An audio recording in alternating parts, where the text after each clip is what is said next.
koutou, kia ora koutou. Let's learn te reo Māori. Kia ora koutou, kia ora koutou. With our friend T today. Yay! Kia ora koutou, it's us, Loopy Tunes Preschool Music again.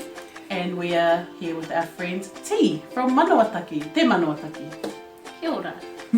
Nice, welcome back T. Thank you for having me. You're awesome, it's been awesome having you. And can you please tell us what phrase we're going to focus on today? Oh yes, so we've gone back to our book again and we're going to learn I love my, and then some kind of object or thing that you love.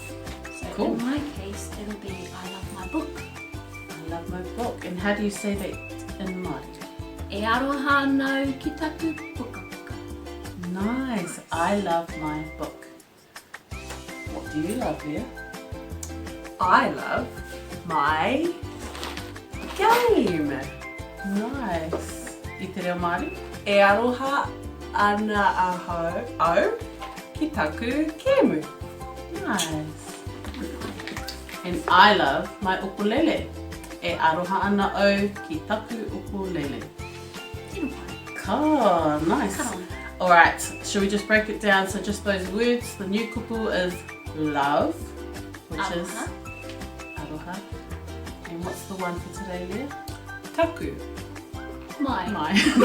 Swap around. Take the five. Whoopsie. Leah's become a teacher. It's still true. It is true. So we've got my taku, and this is for things, not people, but if you tune in tomorrow, we're going to teach you about people. Yeah. So would you like to have a try?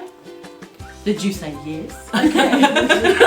We're going to have it down here. It says, E aroha ana o ki taku.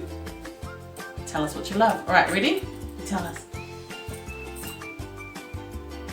Oh, I like that too. Nice. That's a good one. All right, well, we've actually got some small friends of ours who are going to tell you a bit about what they love too.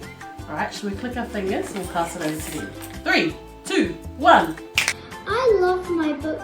E aroha ana o ki taku puka puka. I love my jacket. E aroha ana au ki taku jakete. Sure, bro. I love my phone. E aroha ana au ki taku waia.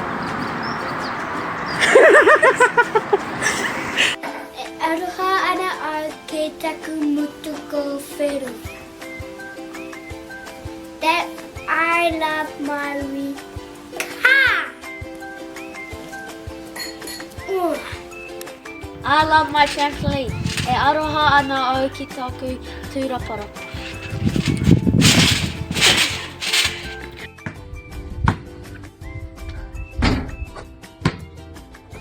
I love my basketball. E aroha ana au ki taku poro.